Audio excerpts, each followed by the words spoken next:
now. We'll see. We're just waiting for the TikTok stream, and the TikTok stream is there.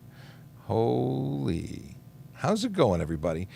We have a Monday show for you. We're very excited because Mondays are here. We like Mondays. Mondays are good. That's the wrong button. I am anticipating even, to be joined by the very magical individual, the good Sergeant Campbell.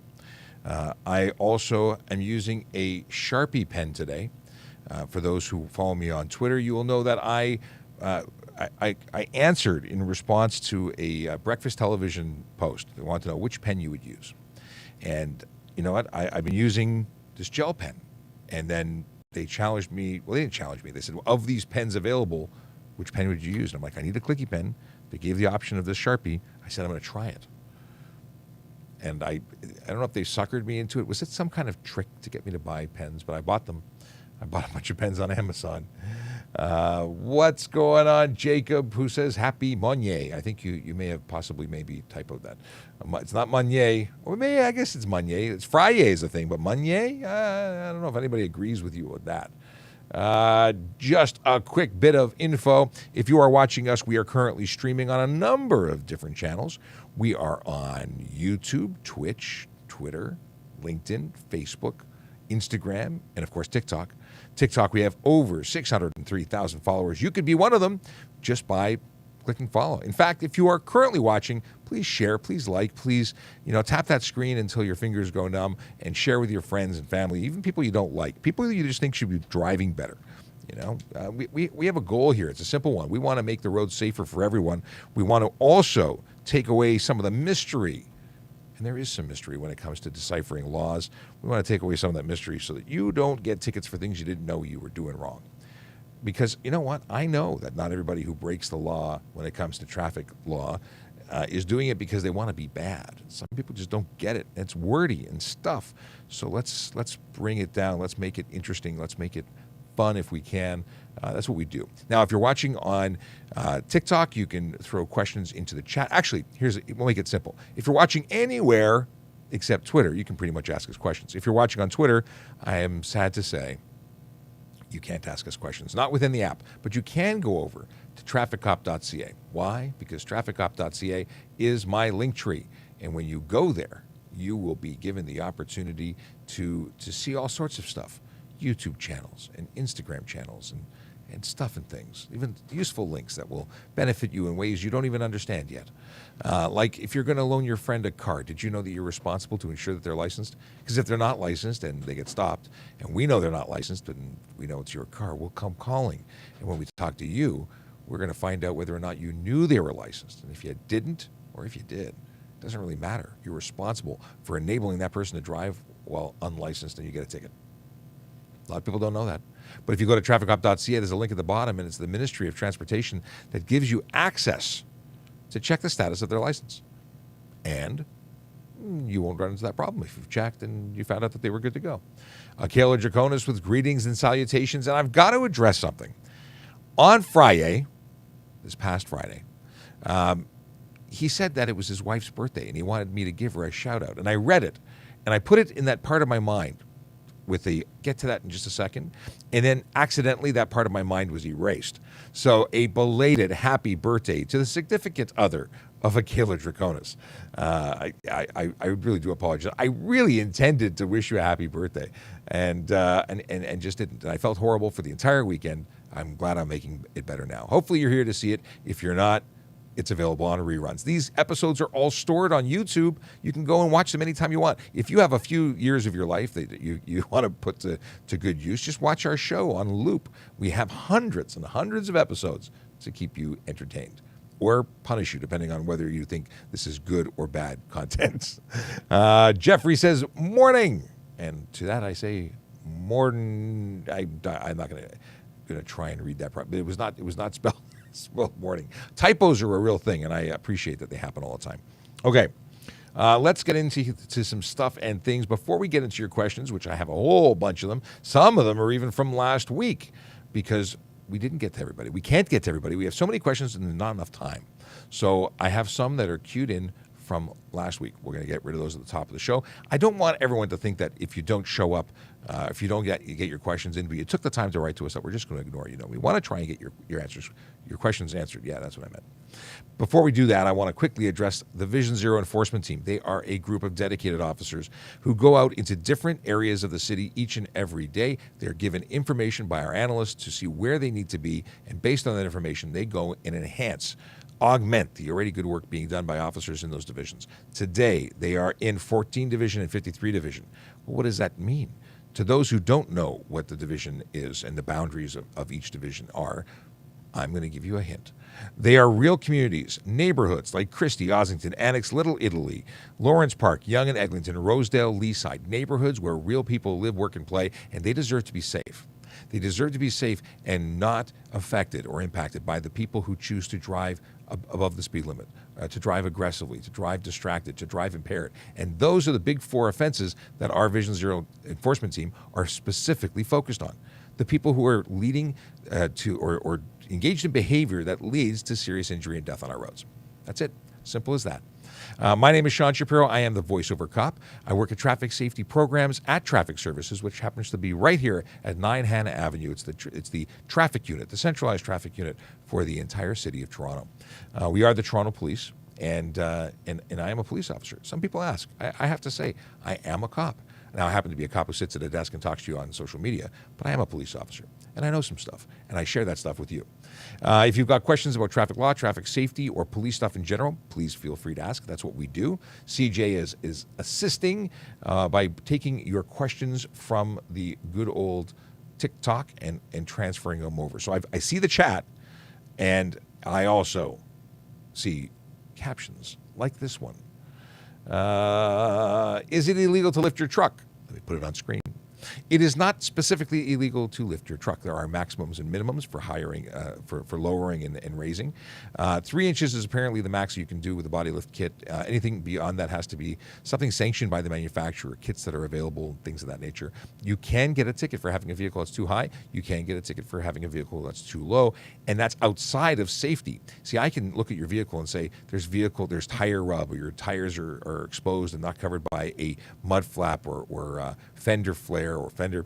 That's separate than just simple height. If your center of your headlights are too high from the ground, that's a ticket. In fact, it's considered a safety violation. So MTO would look at you and you wouldn't be able to certify your vehicle at certain ranges. But unfortunately, I don't have the numbers. They are quite specific. I don't have the numbers in hand. If you look at the light vehicle and light truck and passenger vehicle guide, inspection guide, all the details for everything you ever wanted to know are there. And there's a lot of things to know. I see. Oh, Tracy, how you doing? Mac just followed us. Thank you so much. Yeah, please follow us. Please share. Regardless of the platform you're on, we'd always like to grow. We like growing. Growing is fun. Let's see here.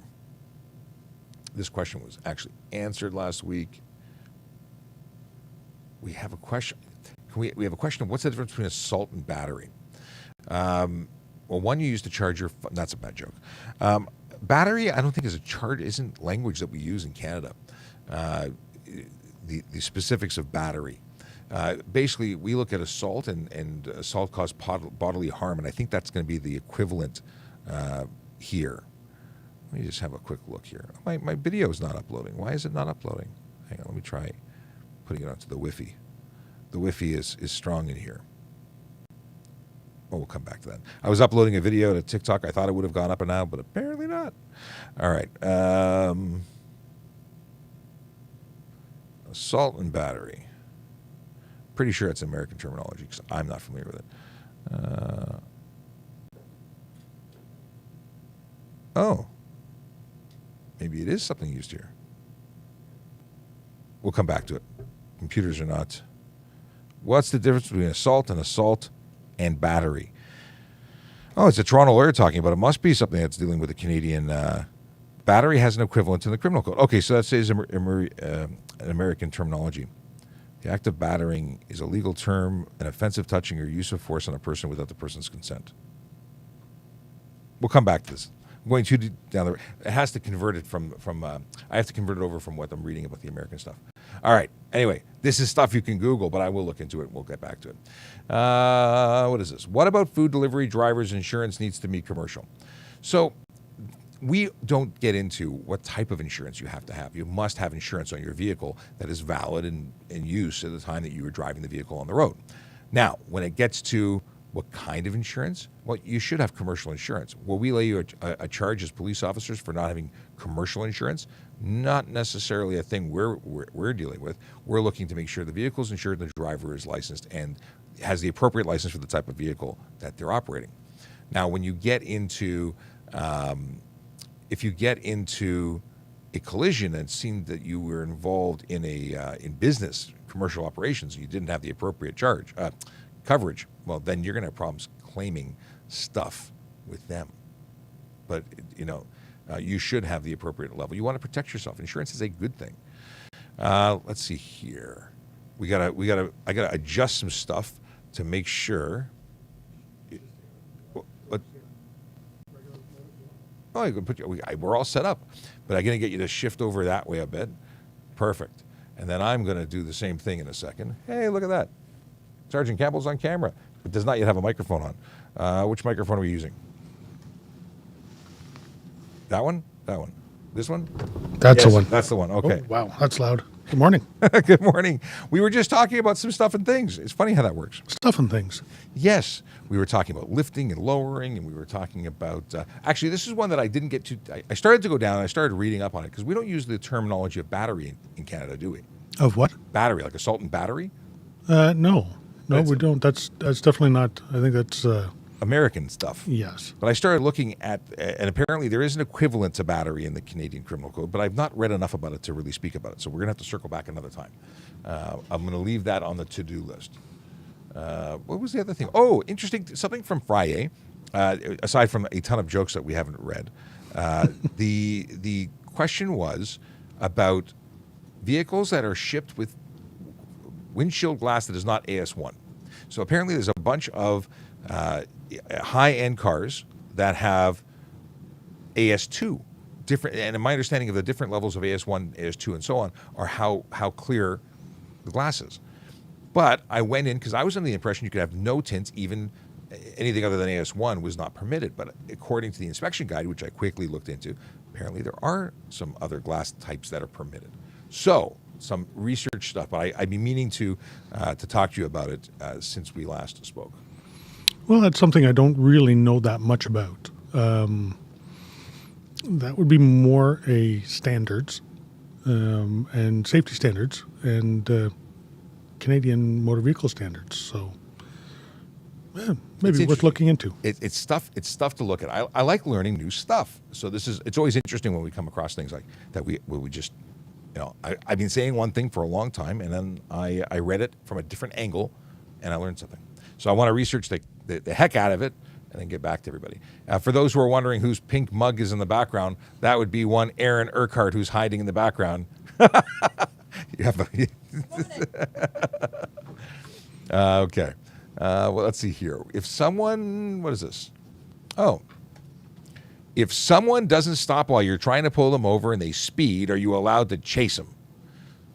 So people have a belief that we are not allowed to chase people. I don't know why. We certainly measure each opportunity or situation on its own merit. But if someone doesn't stop when we try and pull them over, that's a pursuit. It is a pursuit, and every pursuit is measured and weighed. What is the risk? What is the reward? What is the offense? Can you identify the driver? Can you identify the vehicle? If we didn't chase anybody, and everybody learned just to drive away, then we wouldn't be doing our job. That would be a problem. It would be a problem. So do we? Yes. Do we calculate it? Yes. Is there other means about, identifying people and stopping people? And yeah, there is. Well, one of the things is if we can identify who you are, we're just going to meet you at your house and arrest you or deal with you then. We don't have to lay the charge at the side of the road. And we have friends. It's amazing. We have license plate numbers and addresses, and we call our friends who are already where you're going, and we just get you there. Yep, absolutely. I remember when I was, meeting up with people from the Motor Squad or from the CIB, and we just go to people's addresses on a regular basis until we found them. And it may have taken a few times, but we eventually laid the charge. So unless you're planning on departing the country and never going home, it's not a good plan. Don't run from the police. It's silly. Well, you know what? We do have things like warrants as well, so we can apply to a justice to to have a warrant issued for your arrest upon your return. That's true. I And like it. then, you know what, walk back into the country, and guess what? Yeah, when you say, "Hi, I'm home. Here's my passport." Oh, hey, step out, get your magic bracelets. It probably doesn't happen for like going 10 over, but you know what? You probably should just grow up and take responsibility for your actions. Just saying. Oh, I actually wanted to answer this one. Speed is in effect after posted sign. When do no U-turn signs come into effect? Before the sign or after the sign? So when a sign is posted, it's interesting because usually you have them posted and they're on the opposite side of the intersection, but they apply to the intersection. And I know that they remain in effect for 150 meters, but it's an interesting question. How far in advance? I guess from when you can see it. It doesn't say begins here. It's no sign, no turn at that intersection. I think it would apply at that intersection, obviously. Well, if it was an intersection-related sign, what if it's a sign that's not intersection-related? Interesting. At the end of the day, U-turns are generally legal unless posted otherwise. And in the event that you are in a place, like, I don't know, in a tunnel, in a viaduct, at a bridge, at a railway crossing, at a crest of grade where there's no view, or at a corner where there's no view. Also, those are prohibited all the time, regardless of signage.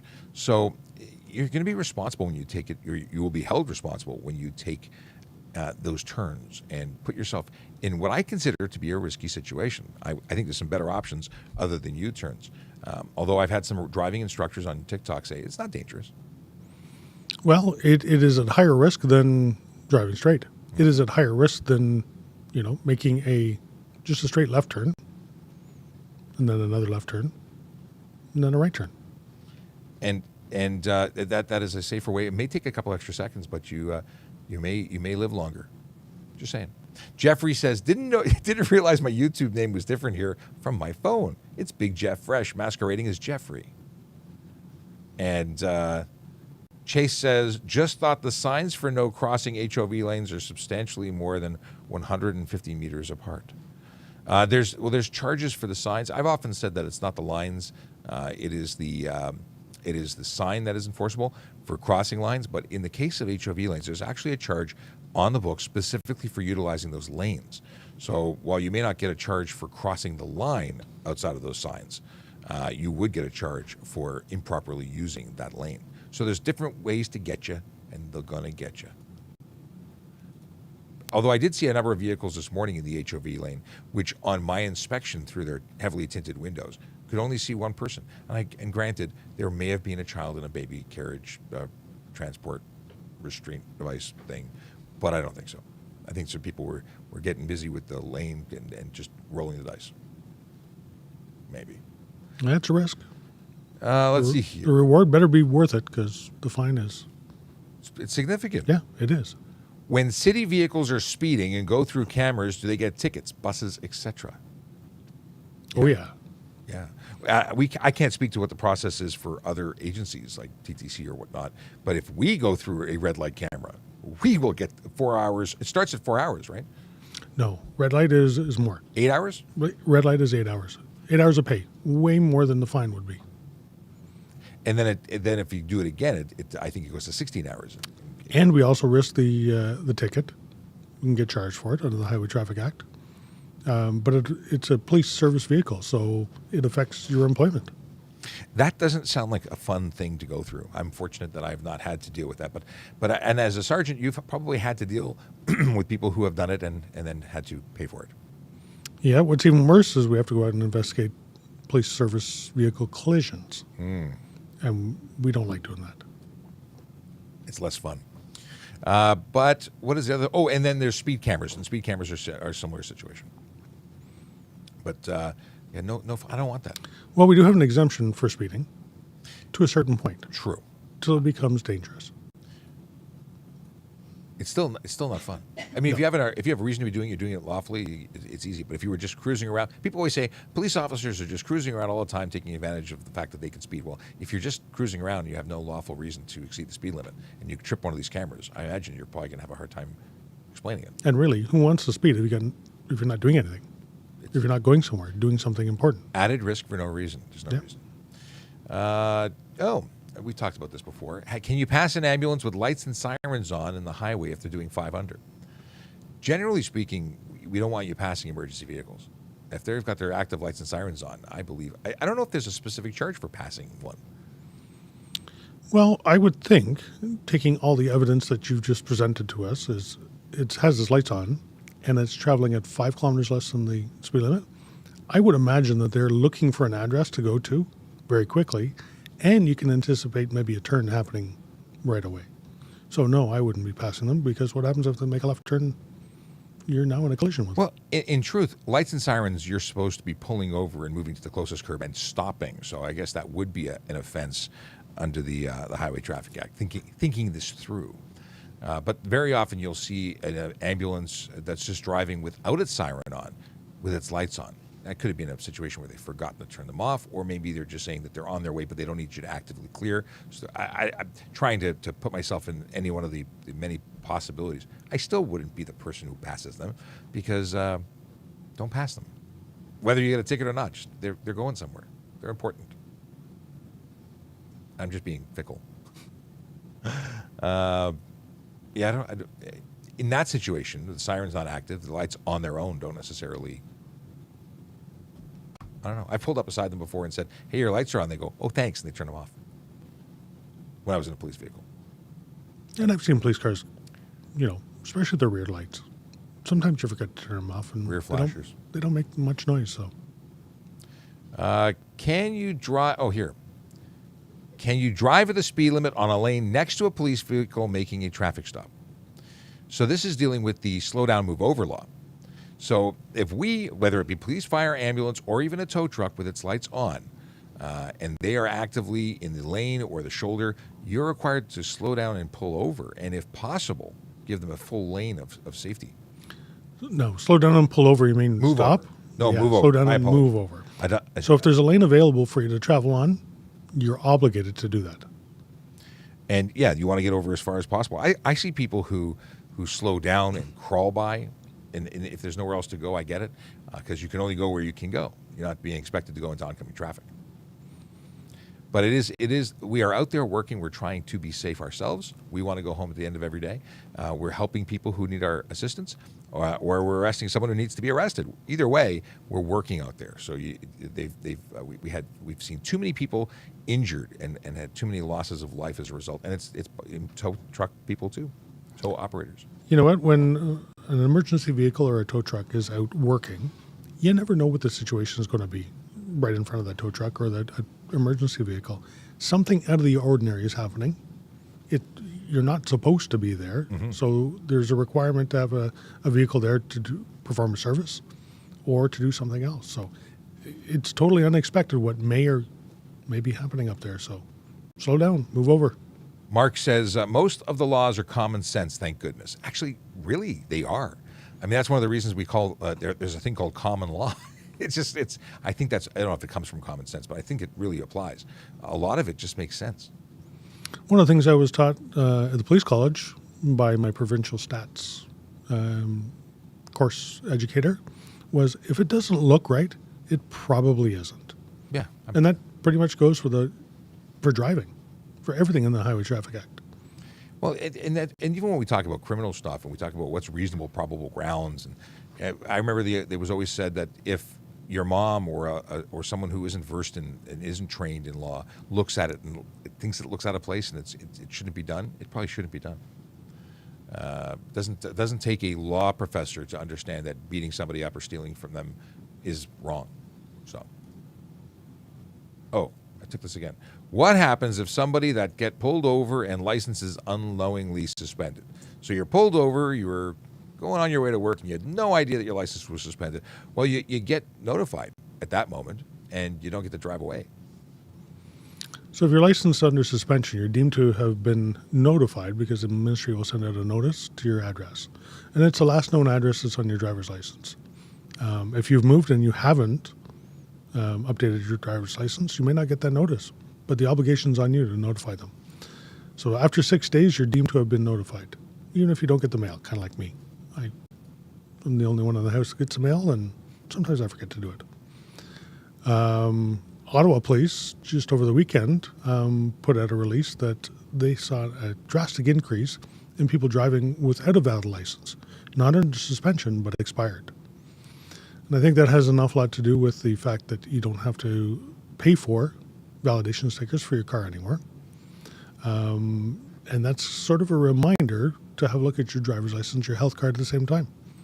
So an awful lot of people, they're saying there's a marked increase in people driving around with an expired license. And that's, in the day and age where we have everything available for electronic notification, I guess they just assume you know stuff. Now, if you would like to know where you can sign up for automatic renewal information, notices, reminders, you can sign up for email, text message, and even a voice call. If you go to trafficcop.ca, which is a link to my link tree, I have those links at the bottom. You can check to see if your friend's license is valid. You can check to see, sign up for those renewals, and even renew your plates. You can also check to see if a car you're looking to buy is on the stolen list. So things you can do to make your life easier, trafficcop.ca. It's just a link tree to useful information, along with all of our social media stuff, so you can follow us everywhere. Just saying. We have here, 3 minutes ago, Jace said, where did Jace say it? General, good morning, Mr. Shapiro and Sergeant. That wasn't the one I was looking for. Well, good morning. But we have, here we go. Here we go. It's a Chase question. This is scary. I don't know what to expect. So why is it that police in Ontario have to have real license plates when there's other identifying markers all around the vehicle? It seems ridiculous that you had to pay for plate stickers at one point. And in the U.S., I see a lot of police cars that have like blank plates with like logos or emblems or something. So you're right. In some municipalities or area, what am I thinking of? Not states. I'm thinking about counties. It'll say like Sheriff 1, Sheriff 2, Sheriff 3, and it matches the vehicle markings. They're not required to for whatever reason, but we are. Provincial police, Ontario Provincial Police, never had to have renewing val stickers. They have different stickers. They're like yellow and black. They look like the kind of tape you'd put on the ground to say caution. That's what they had marked on their in the top right hand corner. It just wasn't the same. Yeah, they were a non-expiring validation sticker. Fire department vehicles, same thing. They were not required to do it, but ambulances, police cars, they certainly do. Just the way the law is written in Ontario. Yeah, what he said. But you make a good point. Why can't we have cool, fancy graphics instead? But anyway, because the entire vehicle is paint. Well, I guess it's because people can fake it. We've seen people who have gone and marked up personal vehicles to look like police vehicles, and if that's easy enough to do with a vinyl cutter or a sticker machine or whatever you have, this is to protect against it. Still want to see a real license plate. You know what? Being the towing sergeant, I've seen an awful lot of fake license plates. We've got the cars towed all the time off the street, and they have handwritten, fake. Some of them really, really good. Some of them well done, but not real. Well, an artist rendition is not acceptable. All the submissions for prizes. You can put an artist rendition or a reasonable facsimile. I actually did a video on it a while back. There was a car and driver TikTok, and they had a Porsche that had a vinyl Ontario license plate stuck to the front of the Porsche, because people sometimes really, really don't like having plate frames put on their vehicles. Not legal. That is not reasonable facsimiles are not accepted under law. Interesting stuff. It looked pretty good, actually. I get it. I understand it. But that's just not the way it is in Ontario. That's it. Can you drive down the road in reverse? That's the question. Can you drive down the road? You can reverse. Is there a distance? I don't actually know if there's an answer to this question. Is there a distance in which you can drive in reverse before it becomes illegal? Unsafe. Yeah, unsafe. Could be careless when you can make it turn. If you're to be involved in a collision, depends what lane you're in. Are you driving the oncoming lane? You're driving in the forward lane, but going backwards. Yeah, I would think that would fall into the careless category. I don't think there's a charge, though, for reverse in lane with traffic at speed. I think it just falls into careless. It would be careless. You make your front wheel steering car a rear wheel steering car like a forklift. It would swing out. It's dangerous.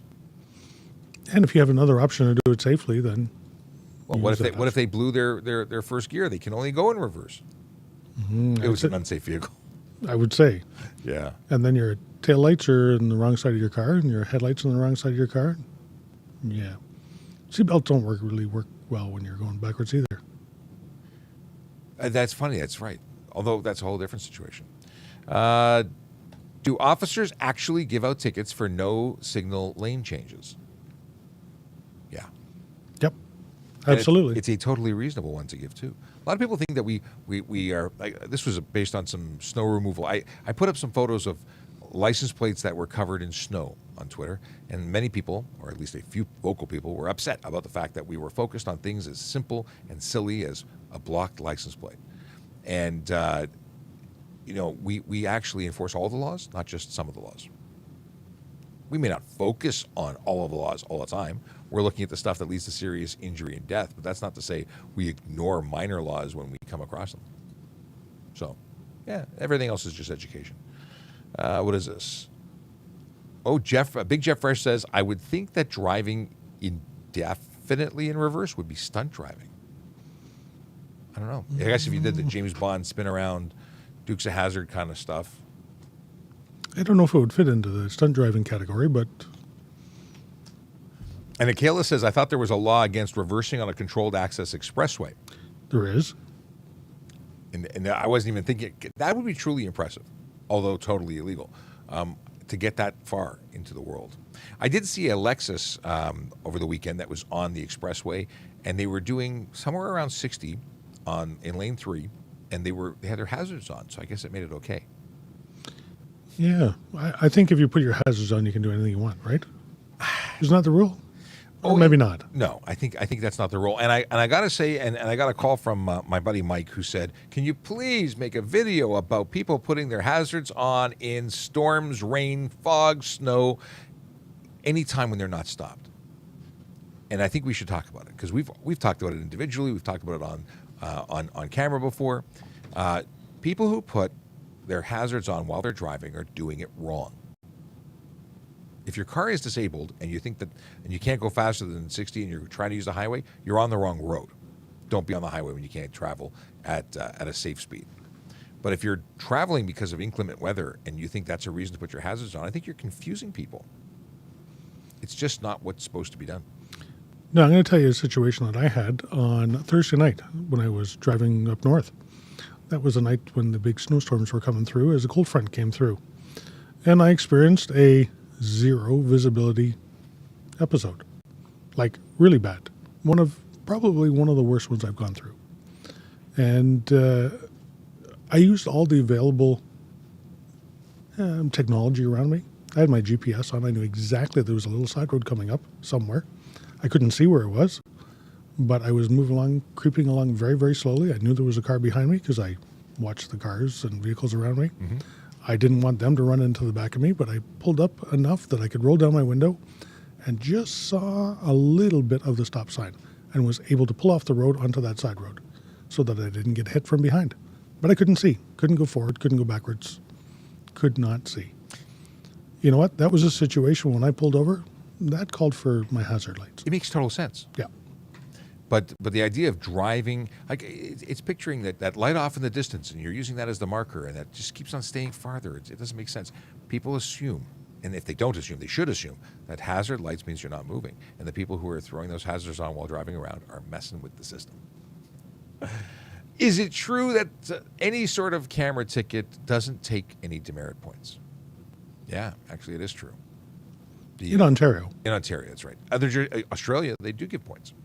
The deal is that when you have a ticket that's being issued to the owner of the vehicle without being able to confirm who the driver is, it's not issued to the driver, and then it can't affect their driver's license. It's being issued to the plate holder, essentially. And that's not necessarily a good thing in terms of, it's not a reason to do what you're doing or speed or not stop. Obviously, we want people to drive according to law and safely and all that jazz.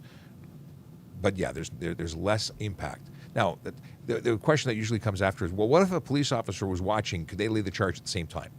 Well, we don't know if the camera's laying the charge. We don't know if it captured it. We don't know if it'll be rejected in review. So we could still lay the charge. Absolutely. And that would come with demerit points.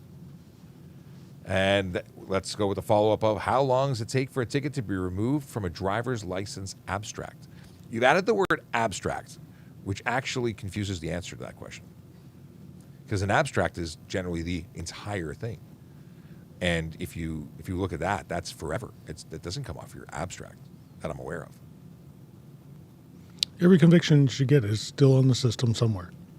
As far back. I've seen people convictions from back in the 60s and 50s. But if you're talking about your insurance, it's 3 years. Mm-hmm.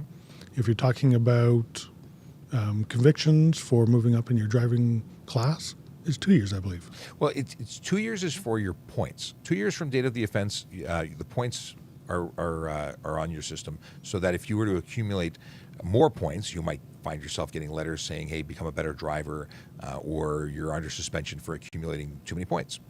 And that changes if you're a G-class fully licensed driver or a graduated licensing driver. You actually, as a learner, have a shorter runway before you're suspended. So I think it's now. How about this? If you get a ticket with 4 demerit points, one ticket with 4 demerit points, you will actually get a 30-day suspension instantly on conviction. So that's something to think about, whereas that wouldn't happen with a fully licensed G-class driver.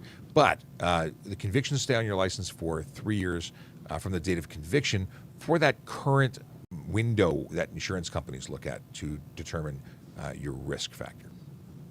But yeah, we pull someone over, we see since the day you were licensed, or before if you had a history that may have included. See, when you do something, when you're charged, even if you don't have a license, the MTO creates a unique license ID for you that is yours forever. Yeah. What is this? Can we break a red? I don't even understand what this question is. Can we break a red light if emergency vehicle is? Okay. What I think is being asked is, can I run a red light if an emergency vehicle is behind me, with the belief that you're getting out of their way to be safe? Sadly, no. It's a nice thought, to run that red light and put yourself at risk of killing yourself and others just to get out of the way of that emergency vehicle that will figure it out if you don't move.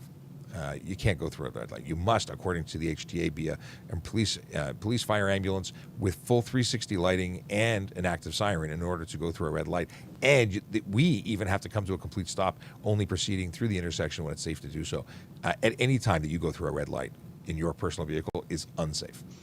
So what can you do if there's an emergency vehicle behind you that needs to get through? Well, if it's directly behind you, they probably aren't even going to activate their equipment because they don't want to drive you into a situation where you'd be put in danger. You could, if you were under the very unrealistic situation, make a right turn on the red if it was safe to do so. Get out of the way that way. Otherwise, sit still and wait for the light to change because there's no other option. There's just nothing you can do safely. Now, what we would be doing and what I would be doing if I was approaching a red light, I wouldn't get in line with 50 other cars. I'd be going into the oncoming traffic and going through the intersection where there's nobody there. That's what I would do. But I love these questions. That's a question we've had before, but it never gets dull. Oddly enough, here's a similar question. If we violate the traffic law, maybe, yeah. Oh, actually, that's what was written. If we violate the traffic law in order to save people's lives and then get a ticket, can we win? Can Will win? Can Will win? I try and read exactly what I see, and it doesn't always work. But yes, so if I break the law, if I'm speeding, driving aggressively, running red lights, stop signs, etc., but I'm doing it to save people's lives, can I get out of the ticket that I get? That's up to the courts, isn't it? And why would you be doing that?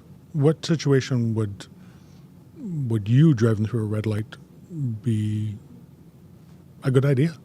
Here's the deal. Call an ambulance.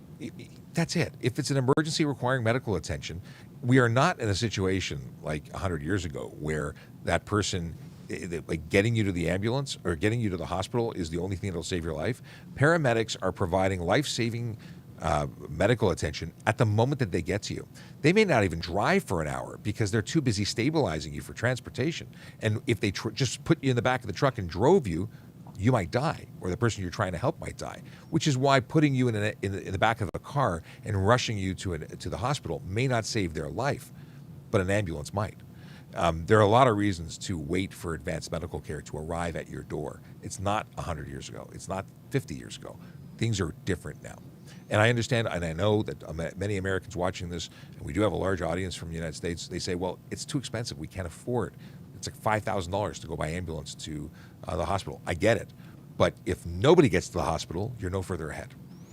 Or if a whole bunch of people need to go to the hospital now because you've crashed on your way. Yeah. It's worse. We talk about guaranteed arrival in police training. We talk about the fact that we're going to a 911 call. We're getting all amped up on that adrenaline, going to go save the day in our own special way. And if we get into a crash on the way, we can't help anybody. In fact, now we are taking resources from emergency services to help us. So we have to be cognizant when we're going to an emergency to make sure we arrive alive. Yeah. Oh, this is a good one. There must be another word somewhere in the cut and paste transition. Are police allowed to use their cell phone while driving, or should they be using hands-free? Sarge, this is all you. All me? Well, we are allowed during the course of our duties. Any emergency vehicle can. Is it recommended? Absolutely not. Distracted driving happens to everybody, including us. Think about our cars. We have a computer in there. We have a radio in there. We're talking on the radio. We're looking for addresses. We're looking for bad people. We're doing a whole bunch of things. Another added distraction on top of that? Not a good idea. So are we allowed to? Yes. Do we? No, we don't, unless it is absolutely necessary. I will say that some police officers are in vehicles that do not have any other source of information to communicate with dispatch or with, run plates and sometimes police work will require us to get that access to information, and we will use it. But it is preferred that we don't. It is preferred that we pull over and do the safest thing, because there's no special training that makes using a cell phone, police radio, or computer more safe. It's still less safe. And it's acknowledged that it's less safe, and we still do it because sometimes it's required for officer and public safety. And that's the thing. Now, that's different than every car on the road doing it, because that's just mayhem. That's truly incredibly safe. If we're the only ones doing it, it's safer than everybody doing it. And that may not be an answer people like, but it is what it is. And there is an exemption for everybody else using cell phones as well. Yes, there is.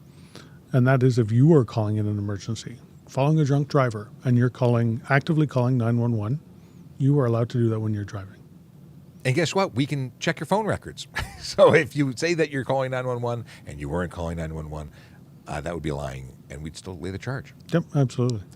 Let's see here. Chase says, the driver's abstract that you can order online shows a 3-year window, and it's called a 3-year driving record. Hey, that's funny. They call it a 3-year, and it gives you 3.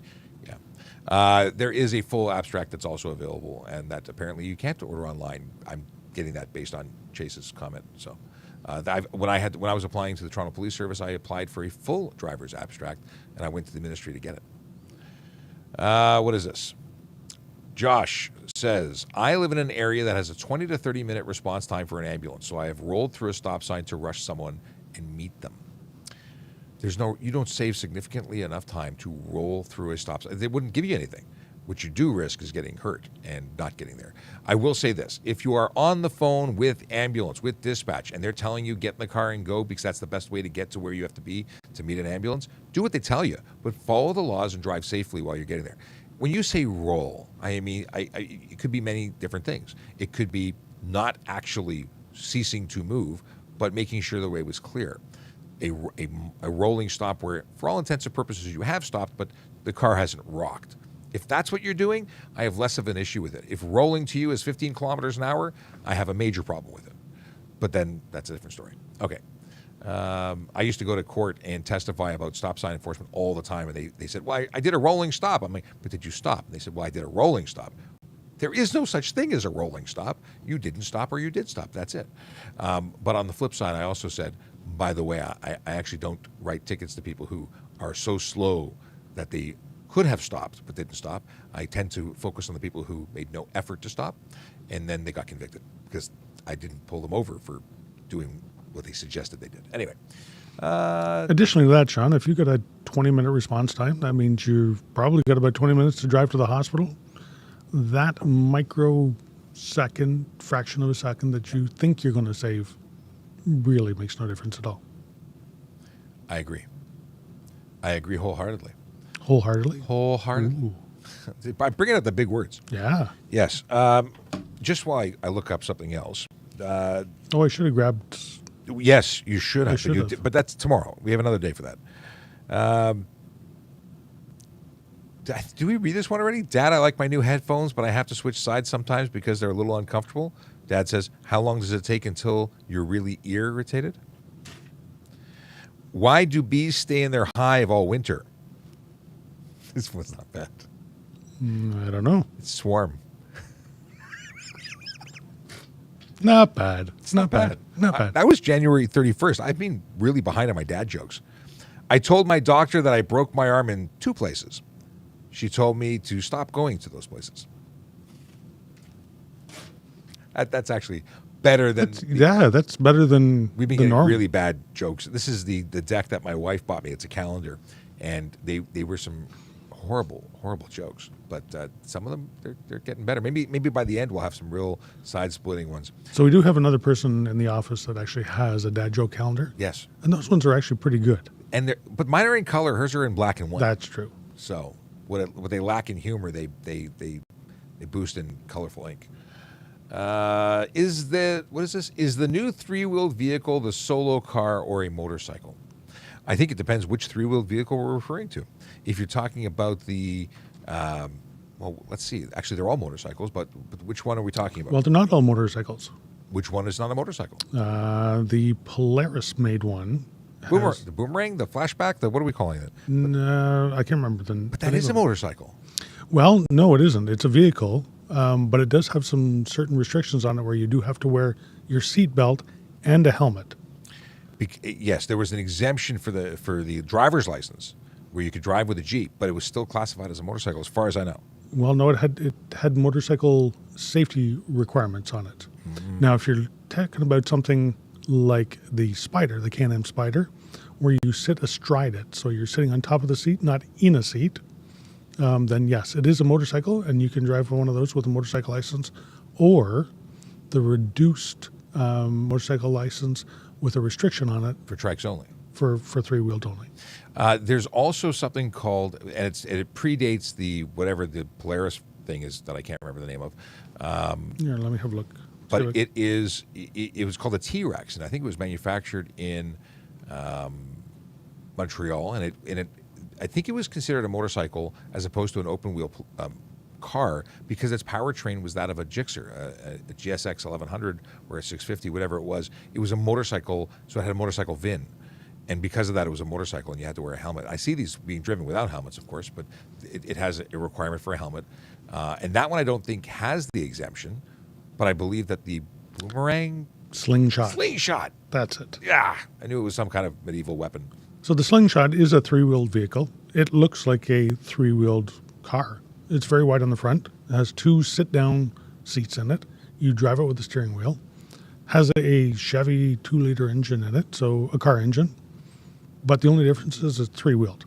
See, in the States, it's federally classified as a 3-wheeled motorcycle. And then some states call it an autocycle. And, yeah. Interesting stuff. Okay. I wonder if that's the 3-wheeled new motorcycle thing. That's not a motorcycle, it's sort of a motorcycle that they were asking about. Does the HTA laws apply on private property, i.e., plaza lots, etc.? Some of them do. Well, that is absolutely accurate.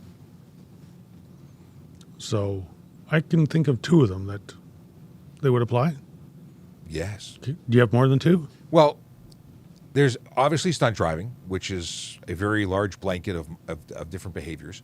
And then there is the modified plate, or there's a modified plate charge that applies on private property that falls under the HTA. Yep. Confused identity of vehicle. Confused identity. Yep. And then there's the whole dangerous driving. That's not HTA, that's criminal code. What else? What else is there? I've got one that you don't. Maybe? Collision reporting. Yes! You are required to report a collision that happens on private property as long as it meets the criteria. Somebody gets hurt, criminal activity, or the combined damage is above $2,000. That combined damage could be to the parking lot itself. Yes, this is very true. People don't consider the fact that burnouts or smashing into something could be damaging, and that would count towards that number. Yep. Can you get tickets for playing loud music while driving? Is it unnecessary? A lot of people may say it is necessary. Oh, But yes. yeah, I scrolled. Yes, it's Yes, it is. unnecessary. And then the Chase came back with a failed to yield from private road, but technically that occurred on the highway. Yeah.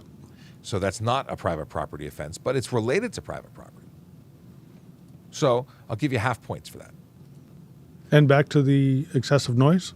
Yes. Playing your stereo, honking your horn, squealing your tires, Which is also stunt driving now. which is also stunt driving, or just in the manner in which you're driving could be unnecessary noise. Yes, if you were driving at red line to do 30 kilometers an hour, that would be unnecessary to the safe operation of your vehicle, and charges would be appropriate. Yep. If you had a modified muffler and it makes backfires, Oh, yeah. same thing. People say those are burbles, and they claim they're cool, and I No, disagree. they're not. I really disagree. I think they're silly. What is this? But turn signals require hands off. What on earth is that question? If you ask this question, please just make me understand what the heck you're talking about. Turn signals requires hands off. I don't know what we're talking about. So for that reason, I have deleted that question. Can I drive a semi-truck on my property without a Class 1? So Class 1 is obviously from a different jurisdiction because it would be a Class A here, depending on the weight of the vehicle. So if you're talking from another jurisdiction, they may have different rules than what we have here in Ontario. In Ontario, a Class A license or Class D license to operate vehicles over a certain weight class, yes, you can. There's no licensing requirement on your own property. So, and that's really when people say, "Can I teach someone to drive on private property if they don't have their license, if they're underage?" The requirement for a license isn't there, but you're still responsible for all sorts of stuff. Ooh, okay. So Chase sent. Yes, I heard about this as being manufactured in Vancouver, I think, or in BC or somewhere that's not Ontario, and it's an electric solo Single car. seat. I believe this one is a car. So if you don't sit astride the seat, is what the terminology use, then it isn't a motorcycle. So if it's a single car, then it may have different licensing requirements. And see, so that's interesting. I don't know what that's classified as. How it's maybe if the powertrain is not of a motorcycle powertrain, it's not borrowing a VIN. Maybe that's one of the other reasons. I'm not sure the powertrain is makes any difference at all. Yeah, I don't know. I'm speculating. So that vehicle we'll have to look into because I'm curious about it. Someone was doing a TikTok on it recently, and that was cool. And the follow-up on that hazard lights question was they're saying that when hazards are on, you can't see when your turn signals are on. And that now makes all the sense in the world. I get what they're saying. I don't actually get I don't remember what they said, but now I think Yep. yeah. Although depending on the way your car is configured, if you only have red brake lights and turn signals, if you have your hazard lights on and you put your brakes on, it will cancel your hazard lights Oh, really? in the back. Oh. If you have separate amber turn signals and then red brake lights on totally separate circuit and a different bulb, then it will not. Your brake lights and your hazard lights will go on at the same time, which may be confusing. I'm confused already. We have a comment about here. Even in Ontario, you still need a farm license to drive heavy equipment on your own property. I have no experience with farm equipment, although there is a farmer here that we could ask, but A farm license, I've never heard of that. nor have I. Definitely not under the Highway Traffic Act. And that's really what we focus on. Maybe there's some other kind of license. But you know what? We have a farmer here, literally a guy who drives farm stuff. Can you use earbuds when you ride your e-bike or motorcycle? There's can you and is it a good idea? There's two separate things. So legally, there's no restriction in the province of Ontario that prevents you from wearing earbuds or headphones if you can do that while wearing a helmet safely.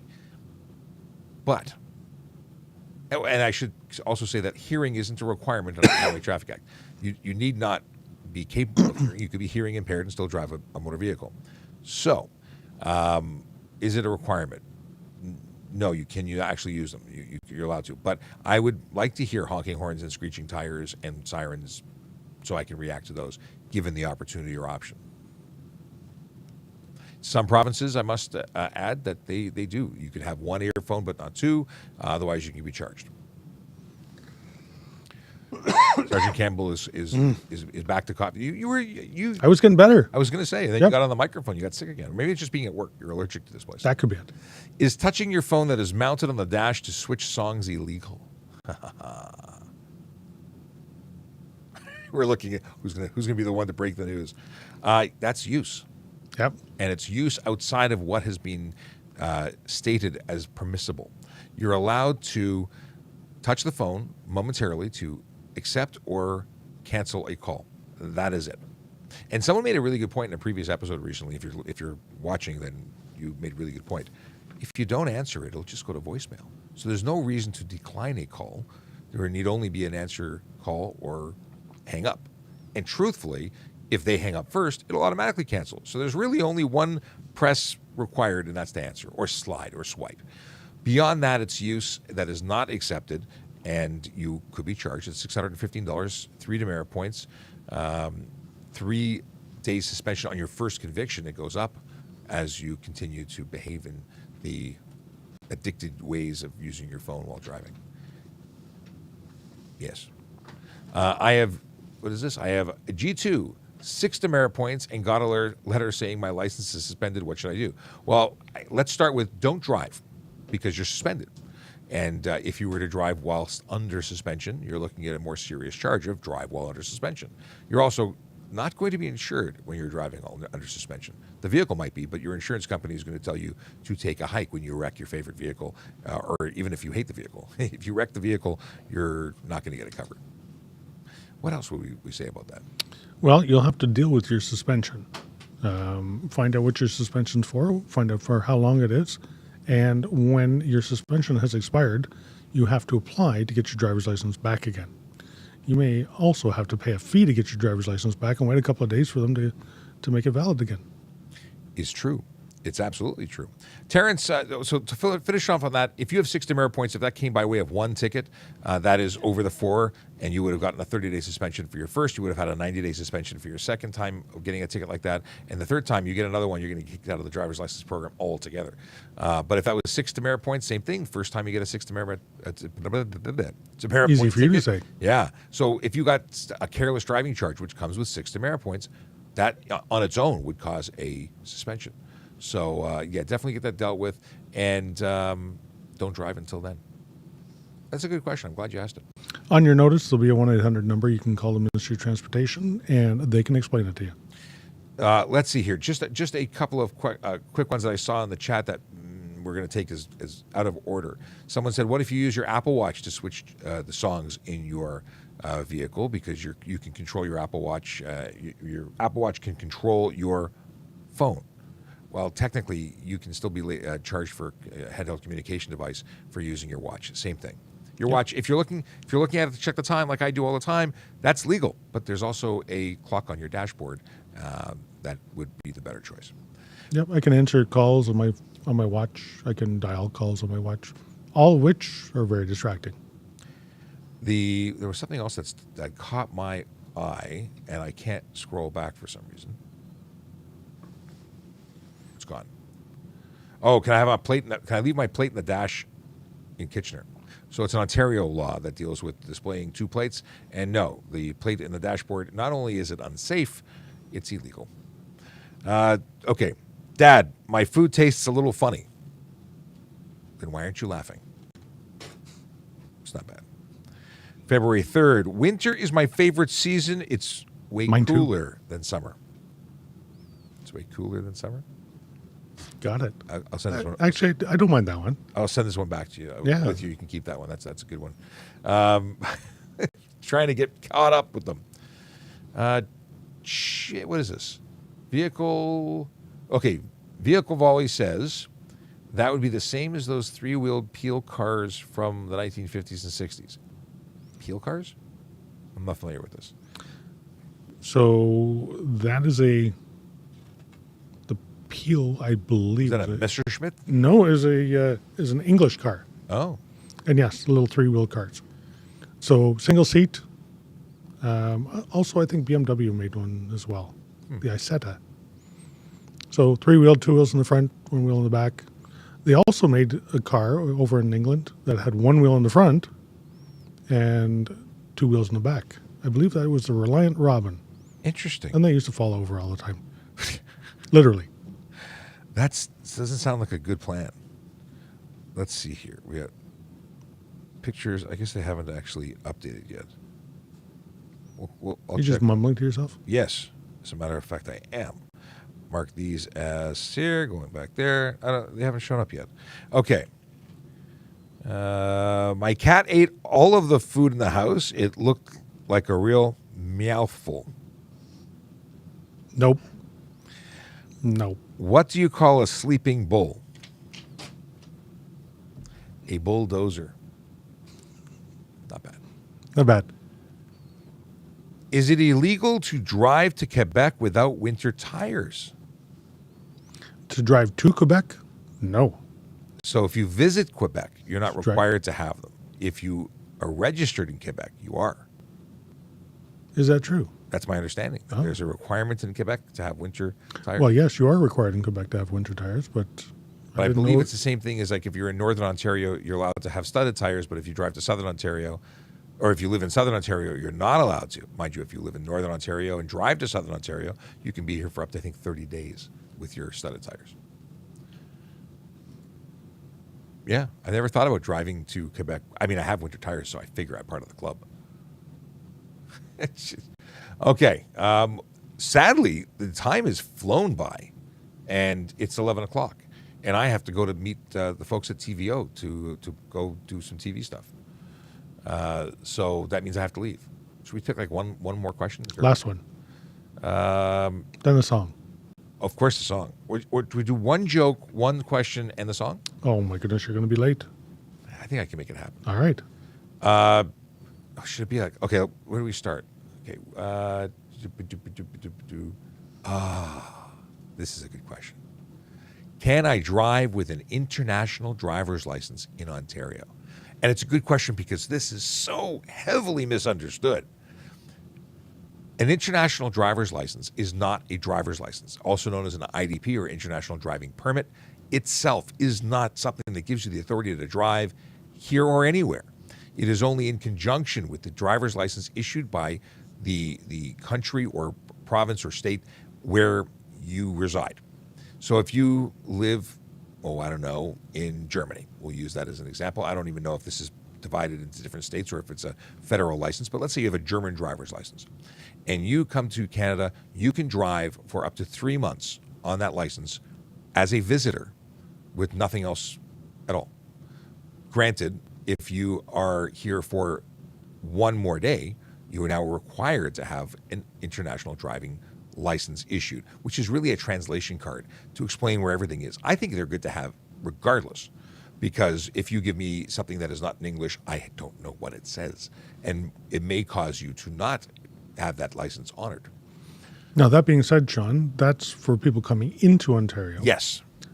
Because that's our rules. But people from Ontario going out to other countries may be required to have that international driving permit or the translation card prior to them arriving. Good point.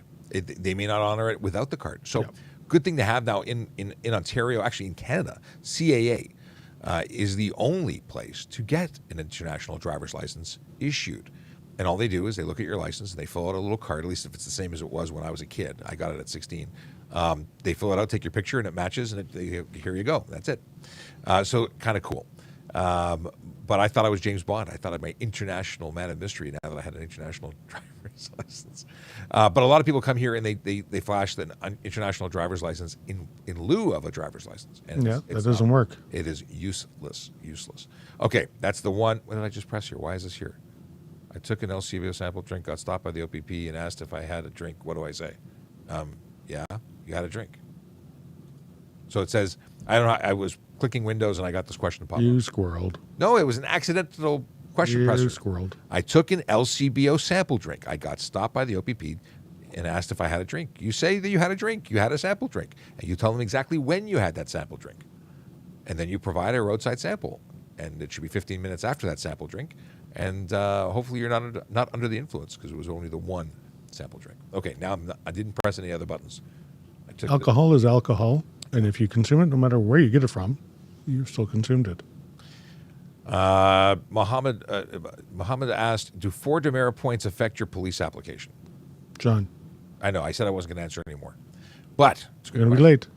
The deal is that your driving record is an incredibly important component of becoming a police officer. If you don't have a good record, if you don't respect the laws that you're going to be asked to enforce, it could impact it. But if it was dated, you might have an explanation. Okay, here's the Monday, February 6th joke, so we're up to date. I didn't think my chiropractor could correct my messed up posture, but I stand corrected. It's not bad. Not bad. Okay, here's the song. We are out of here. See you tomorrow, 10 a.m. for another episode of Ask a Traffic Cop. Please share with everybody. Let people know that this show exists. Promote it, because the better the questions, the better the show, and that's all up to you. Have a good day.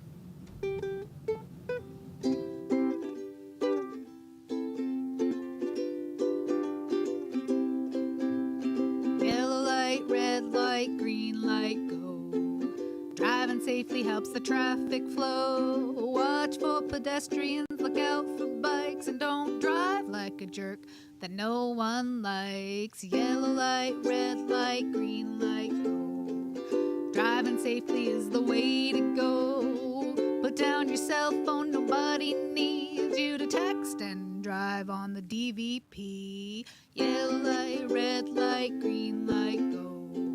Stop at stop signs, look both ways, then go. Seatbelt, save your life indeed. And watch your driving, don't speed. Yellow light, red light, green light, go. Driving safely is the way to go.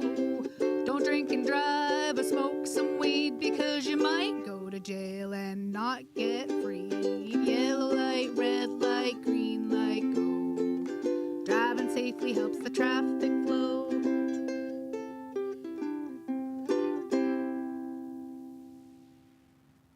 Ten, 9, 8, 7, 6, 5, 4, 3, 2, 1, 0.